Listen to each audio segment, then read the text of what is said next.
மேல இருந்து last menu yellow icon வந்ததும் இதுதான் செட்டப் மெனு. இதுக்குள்ள போனீங்கன்னா 7th 8th 9th 10th 11th இருக்குது எக்ஸ்டர்னல் அவுட்புட்.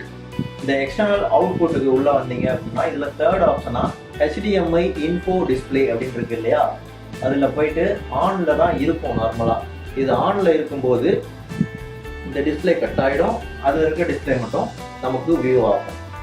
இப்போ இதை வந்து நான் ஆஃப் பண்றேன்.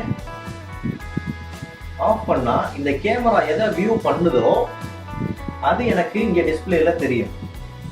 பட் வச்சிருக்க செட்டிங் எல்லாம் இந்த டிஸ்பிளேல காமிக்கும். ஓகே, பாருங்க இதுல என்ன இந்த கேம் பார்க்குதோ அது அப்படியே எனக்கு இந்த டிஸ்பிளேலையும் தெரியுது. அட் டைம்ல பெரிய டிஸ்பிளே